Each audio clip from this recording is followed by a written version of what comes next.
हाँ बच्चों, आज हम चैप्टर नंबर 10 में आगे बढ़ेंगे। कल मैंने आपको चैप्टर नंबर 10 जो अपना एसी था, अल्टरनेटिव करंट, तो स्टार्ट कराया और उसमें आपको बताया था दो प्रकार की धाराएं अपने सामान पे काम में लेते हैं। जो कंडक्टिंग करंट होता है, चालक में बहने वाली धारा दो प्रकार की होती है। एक होती थी डीसी डायरेक्ट करंट और एक होती थी एसी। एक धारा के बारे में और बोल रहा था, वो होती है, उसे बोलते हैं डिस्प्लेसमेंट करंट, विस्थापन धारा। डीसी बोलेंगे लेकिन यहाँ पे डिस्प्लेसमेंट करंट रहेगा विस्थापन धारा की। तो यह धारा तो जो बीच वाली विस्थापन धारा है इसके बारे में होता है, तो ये तो अपन बाद में पढ़ेंगे अगर सिलेबस से टॉपिक नहीं होता है तो। वैसे अगर देखना चाहें तो चैप्टर नंबर 17 में ये धारा आपको मिल जाएगी। पहला ही टॉपिक है विस्थापन धारा, जो आप चैप्टर 17 में देख सकते हैं। विस्थापन धारा क्या होती है बेटा? जब विद्युत क्षेत्र या विद्युत फ्लक्स में परिवर्तन किया जाता है, तो विद्युत क्षेत्र या विद्युत फ्लक्स में परिवर्तन के कारण जो धारा प्राप्त होती है उसे कौन सी धारा कहते हैं? विस्थापन धारा। अब मैं अपने पॉइंट बताऊं, डीसी के बारे में आपको बता सकता हूं। पुराने वाली वीडियो, अगर किसी ने वीडियो नहीं देखा हो तो आप देख सकते हो। अब बात करते हैं एसी, अल्टरनेटिव प्रत्यावर्ती धारा।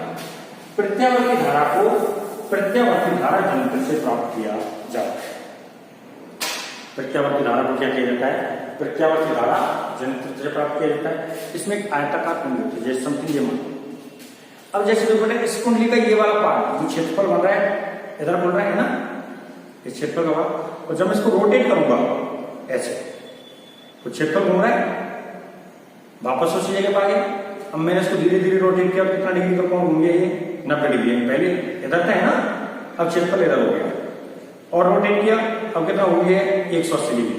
पहले इधर था, अब इधर था। ऐसे रोटेट किया, क्षेत्रफल इधर हो गया, पहले इधर था, जो रोटेट हो गया है, कितना हो गया? ये यहां से ले लिए और ये कोण कितना हो गया? 270 डिग्री। और वापस से ऐसे रोटेट कर दिया, कितना हो गया? 360। यानी कि मैं कोण का मान बदल रहा हूं। किसका मान बदल रहा हूं? कोण का। तो कोण के मान बदलने पर फ्लक्स का मान बदल जाएगा। कोण के मान को बदलने पर किसका मान बदल जाएगा? फ्लक्स का मान। और फ्लक्स का मान बदलने पर, जब फ्लक्स का मान बदलेंगे तो फ्लक्स का मान बदलने पर प्राप्त धारा का मान बदल जाएगा। फ्लक्स का मान परिवर्तित हो गया तो प्राप्त धारा का मान बदल जाएगा। यानी कि जो प्रेरित धारा या विद्युत चुंबकीय प्रेरण की घटना हम पढ़ के आए हैं, उसमें प्रेरित धारा का मान परिवर्तित हो जाएगा। क्या हो जाएगा बेटा? प्रेरित धारा का मान परिवर्तित हो जाएगा। अब प्रेरित धारा का मान परिवर्तित हो जाए, पॉइंट यहां पर ध्यान से देखना, क्या हो गया कि जो धारा अपने पास प्राप्त हुई उसका मान परिवर्तित हो गया, और साथ ही साथ मैंने अभी कोण बताए थे, 0 से 90, 90 से 180, 180 से 270 और 270 से 360। यानी कि जो कुंडली थी, सपोज दैट एक कुंडली ले रहा हूं, ये कुंडली चारों चतुर्थांशों में घूमती है। कुंडली क्या होती है? चारों चतुर्थांशों में घूमती है। और जब कुंडली चारों चतुर्थांशों में घूमेगी तो त्रिकोणमितीय अनुपात जो हम लेते हैं, sine cos ten coat cosec cosec, आप जानते हैं, सभी जानते हैं, मैं भी जानता हूं, किन्हीं दो चतुर्थांशों में तो ये धनात्मक होते हैं और किन्हीं दो चतुर्थांशों में ये कैसे होते हैं? ऋणात्मक होते हैं। दो चतुर्थांश तो ऐसे होते हैं जिनमें धनात्मक होंगे और दो चतुर्थांश ऐसे जिनमें ये ऋणात्मक होंगे। जैसे साइन की बात करते हैं तो पहले और दूसरे में तो कैसा है? धनात्मक, तीसरे और चौथे में कैसा है? वो ऋणात्मक है ना बेटा। तो अब मेरा पॉइंट यहाँ पे यह है कि धारा का मान तो बदलेगा, तो फ्लक्स का मान बदलेगा, और धारा का मान बदल गया और जो प्लस और माइनस है इसके कारण धारा की दिशा भी बदल जाती है। तो ये जो धारा होती है, कौन सी धारा हो जाती है? प्रत्यावर्ती धारा। तो प्रत्यावर्ती धारा की डेफिनेशन क्या होगी? वह धारा जिसका मान एवं दिशा, वह धारा जिसका मान एवं दिशा दोनों समय के साथ आवर्ती रूप से परिवर्तित होते हैं। वह धारा जिसका मान एवं दिशा दोनों समय के साथ आवर्ती रूप से परिवर्तित होते हैं, कौन सी धारा कहलाती है? प्रत्यावर्ती धारा। कौन सी धारा कहलाती है बेटा? प्रत्यावर्ती धारा कहलाती है। प्रत्यावर्ती धारा को प्रत्यावर्ती धारा जंत्र से प्राप्त किया जाता है। तो प्रत्यावर्ती धारा क्या होगा? वह धारा जिसका मान और मान के साथ साथ उसकी दिशा, वह धारा जिसका मान एवं मान के साथ साथ उसकी दिशा दोनों समय के साथ आवर्ती रूप से आवर्ती रूप का मतलब क्या है, एक बार यदि वो पॉजिटिव गई तो दूसरी बार में वो नेगेटिव आएगी, नेगेटिव के बाद में वो पॉजिटिव आएगी, पॉजिटिव के बाद में नेगेटिव, है ना। तो आवर्ती रूप से परिवर्तित हो ऐसी धारा को कौन सी धारा कह देते हैं, प्रत्यावर्ती धारा। आगे आते बेटा प्रत्यावर्ती धारा के समय के साथ ग्राफ के समय के साथ वक्र कैसे कैसे, तो मैं 4 रूपों में प्रत्यावर्ती धारा बना सकते हैं। नंबर 1 है त्रिभुजाकार रूप। कौन से रूप में बेटा, त्रिभुजाकार रूप, ठीक है। देखो कैसे, इधर हम समय को ले लेंगे, इधर हम आई को लेकर चल रहे हैं, अपन माइनस आई लिख सकते हैं, नेगेटिव वैल्यू कौन सा, दिशा ऋणात्मक वैल्यू, त्रिभुजाकार, अपन यहाँ पे डायरेक्ट त्रिभुजाकार रूप ले लो। थोड़ा सा आगे बढ़, तो ये धारा कौन सी हो गई, त्रिभुजाकार धारा। देखो धारा चल रही है, कौन सा रूप बना के, त्रिभुज बना के, कौन सा रूप बना के, त्रिभुज बना के धारा चल रही है। ये कौन सी धारा होगी, त्रिभुजाकार रूप में प्रत्यावर्ती धारा। कौन सी धारा होगी बताइए, त्रिभुजाकार रूप में प्रत्यावर्ती धारा, है ना। यहाँ पर देखो एक सर्किट पूरा हुआ, पहले ऊपर जा रही थी, फिर नीचे आ गई, फिर यहाँ से आगे फिर ऊपर जाएगी ना, यहाँ के आगे क्या होगा, वापस से ऊपर जाएगी। यहाँ पर एक सर्किट पूरा हो गया, एक आवर्तकाल पूरा हो गया, और एक आवर्तकाल को क्या कहते हैं, टी। यहाँ पर कौन सा होगा, आधा आवर्तकाल, आवर्तकाल को क्या लिखेंगे, T/2। यहाँ पर इसका चौथा भाग है, उसको क्या लिखेंगे, T/4। और यहाँ पे इसका तीसरा 3/4 भाग है, तो 3T/4, ठीक है। जिसकी मैक्सिमम वैल्यू है इसको अपन लिख देते हैं IN, प्लस वाला मान है, और ये इसकी मैक्सिमम वैल्यू है लेकिन नेगेटिव है, तो इसको क्या लिखेंगे, माइनस का IN। ये ऑरिजिन हो गया O, जहां से धारा प्राप्त, यानी कि जब धारा त्रिभुजाकार रूप लेके चले और जब धारा संचरित हो तो वो एक त्रिभुज के रूप में संचरित हो। किसके रूप में संचरित हो, त्रिभुज के रूप। तो ऐसी धारा को कौन से रूप की धारा कह देते हैं, त्रिभुजाकार रूप की धारा। और ये अगर आवर्ती रूप से मान को परिवर्तित कर रही है, कैसे रूप से परिवर्तित कर रही है, आवर्ती रूप से मान को परिवर्तित कर रही है, तो मान को परिवर्तित करने के कारण हम इससे कौन सी धारा कह देंगे, प्रत्यावर्ती धारा। भाई ऊपर भी जा रही है, नीचे भी जा रही है, मान को बदल रहा है, ये कौन सी धारा होगी, प्रत्यावर्ती धारा। लेकिन कौन सा रूप है, त्रिभुज बन रहा है, तो त्रिभुजाकार। दूसरी रूप में आपको बना सकता हूं आयताकार या वर्गाकार रूप में, आयताकार रूप में या वर्गाकार रूप में, ध्यान रखना। ये मैं करंट शुरू कर रहा हूं। सपोज दैट पहले मैं आयताकार रूप बनाता हूं, अब यहां से मैं मान लो कट करता हूं, एक आयत बन गया, ये चौड़ाई हो गई, इसकी लंबाई हो गई। ये कौन सा रूप हो गया, आयताकार रूप ना। नहीं साहब, हमको वर्गाकार रूप बने, वर्गाकार बना दो, इसी को आगे बढ़ा दो। तो अगर मैं यहां से इसको मिला दूंगा, समथिंग ये मैं जैसे मिला देता हूं, तो ये लगभग वर्ग सा बन गया। अगर वो वर्ग का रूप धारण कर ले तो वर्गाकार रूप है, और आयत का रूप धारण कर ले तो वो आयताकार। मैं यहां जो धारा बन रही है उसको आयताकार बनाऊंगा। कौन से रूप में बनाना बेटा, आयताकार, ठीक है। तो ये जो धारा होती है, ये कौन से रूप की धारा होती है, आयताकार या वर्गाकार, यानी कि प्रत्यावर्ती धारा है। कौन सी धारा है, प्रत्यावर्ती धारा है। यदि वो आयत का निर्माण करती है तो वो आयताकार धारा हो जाएगी, और वो वर्ग का निर्माण करती है तो वो वर्गाकार धारा हो जाएगी। आयत का निर्माण किया तो कौन सी धारा बन जाएगी, आयताकार, और वर्ग का निर्माण किया तो कौन सी धारा बन जाएगी, वर्गाकार, ठीक है। अब देखो इधर अपन समय को लेके चल रहे हैं, इधर अपन आई को लेके चल रहे हैं, इधर अपन नेगेटिव रूप में आई को कह सकते हैं। ये जो मान है ये माइनस आई को डिनोट करेगा, माइनस आई मैक्सिमम है ना, आया, और ये किसको डिनोट करेगा, आई को ऑरिजिन।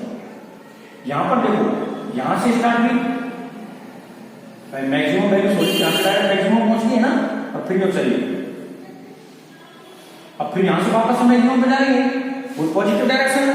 तो यहां क्या हो गया, एक आवर्त, यहां पे क्या हो गया, आवर्तकाल का आधा भाग।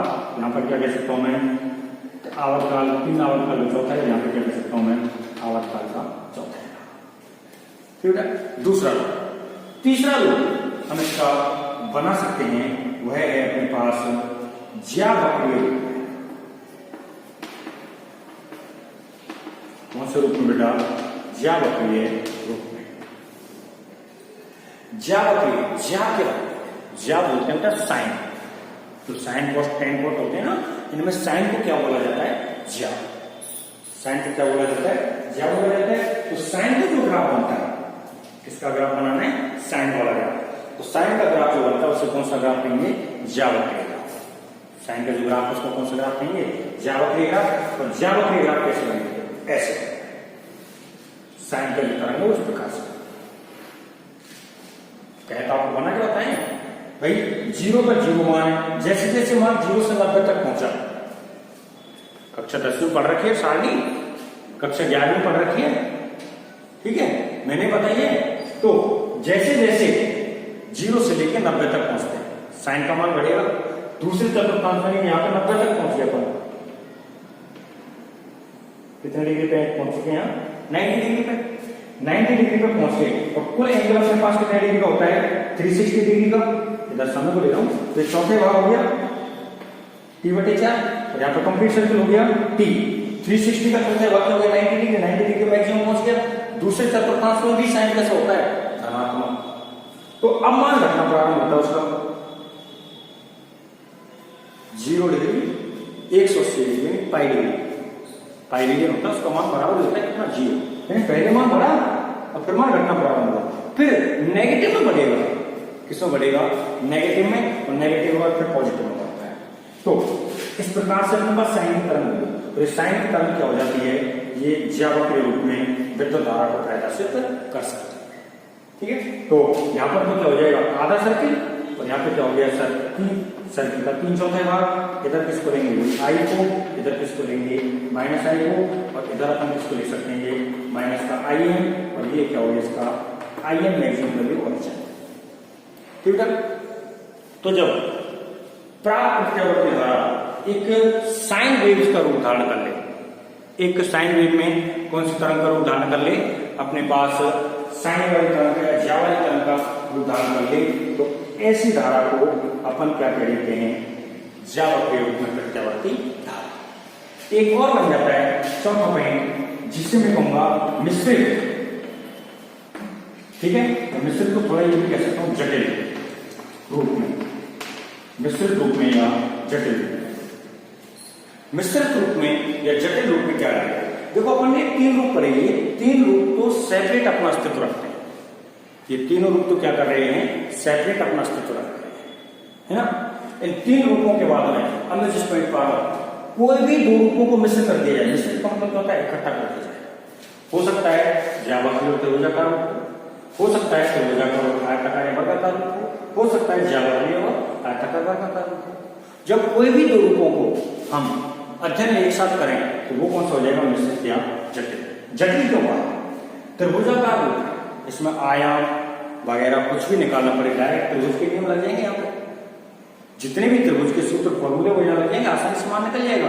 ऐसे यहाँ पर अगर ये आयताकार रूप है तो आयत का लग जाएगा, और वर्गाकार रूप है तो वर्ग के लग जाएंगे, ये प्राप्त हो जाएगा।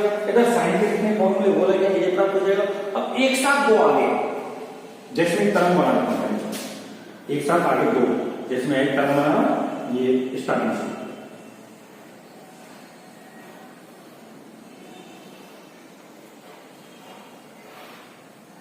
ठीक है। इधर अपन समय को लिया, इधर ये आई रही। अब बताओ ये त्रिभुजाकार रूप है क्या? नहीं। ज्यावक्रिय रूप है क्या? नहीं।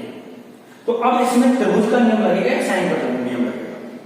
कठिन हो गया ना, कोई सा नहीं लगेगा, और लगेंगे तो दोनों के दोनों लगेंगे। तो ये कौन सी तरंग हो जाती है? जटिल रूप। यहाँ पर कंप्लीट आवृत्ता हो गया, यहाँ पे t/2, यहाँ पे क्या हो जाएगा बीच में? t/4, और यहाँ पे क्या हो जाएगा बीच में? 3t/4। ठीक है। ये इसका जो मैक्सिमम पॉइंट है इसको क्या बोल देते हैं अपन? आई एम का ओरिजिन है, और इसका मिनिमम पॉइंट बनेगा माइनस वाला, इसको बोलेंगे माइनस का आई एम। ठीक है। इस प्रकार से प्रत्यावर्ती धारा 4 रूपों में रिप्रेजेंट की जा सकती है, 4 रूपों में प्रदर्शित की जा सकती है ना। 4 रूपों में प्रदर्शित की जा सकती है प्रत्यावर्ती धारा। तो अब इस प्रत्यावर्ती धारा को लिखना चाहे तो कैसे लिखेंगे? स्टार्टिंग पॉइंट से। डेफिनेशन बड़ी सीधी सी है, 100 से। वह धारा जिसका मान एवं दिशा समय के साथ आवर्ती रूप से परिवर्तित होता है, वह धारा जिसका मान एवं दिशा समय के साथ आवर्ती रूप से परिवर्तित होता है, कौन सी धारा कहलाती है? प्रत्यावर्ती धारा। कौन सी धारा कहलाती है बेटा? प्रत्यावर्ती धारा। प्रत्यावर्ती धारा को कहां से प्राप्त किया जाएगा? प्रत्यावर्ती धारा जनित से।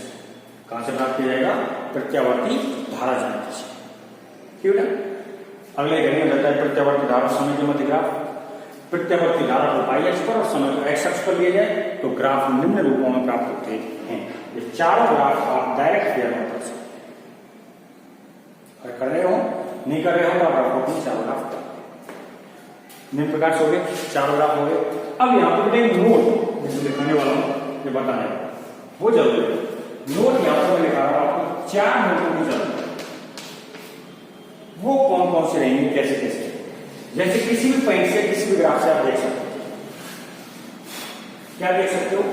वो ये है कि जो मान लिए जा रहे हैं, है ना, जैसे यहां से लेके चले, इसमें लेके चले, इसमें लेके चले, जीरो यहां पर तो मान धारा है ना, मान स्टार्ट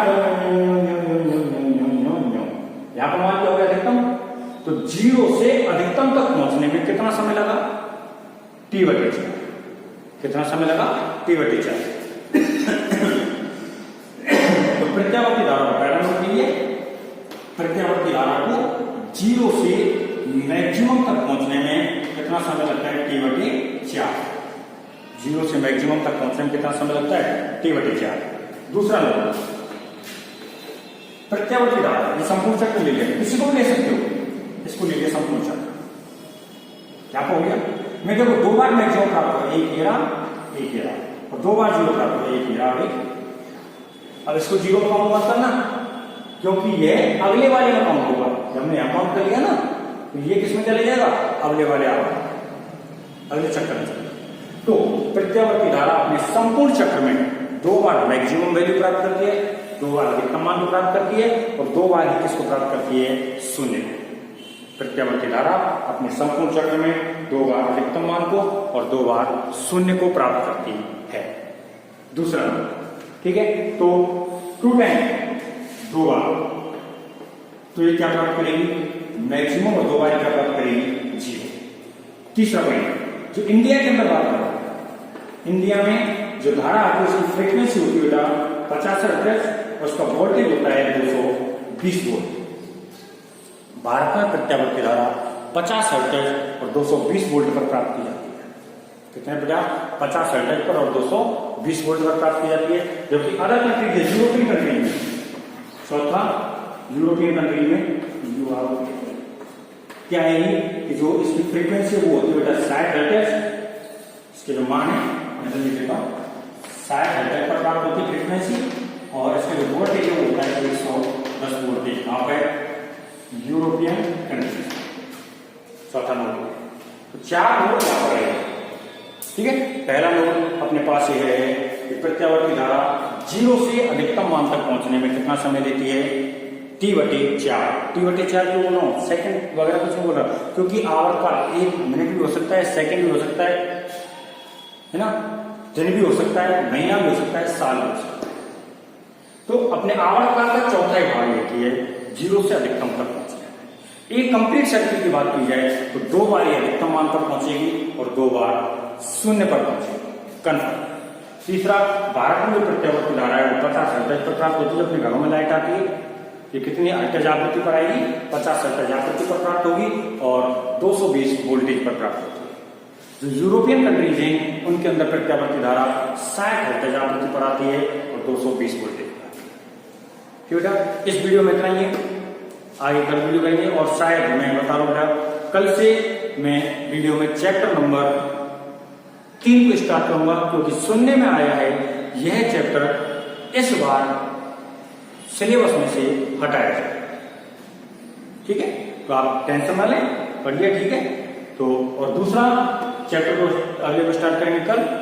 और कल के लिए आपको बताऊं दूसरा पॉइंट यही है कि जो आगे रहेगा चैनल को सब्सक्राइब जरूर करवाएं। जितने अपने बहन भैया अब तक 11वीं वालों से करवाएं, 11वीं की वीडियो डाल रहा हूं लगातार नियमित रूप से। ठीक है बेटा, घर पे रहें, स्वस्थ रहें, मस्त रहें और पढ़ते रहें।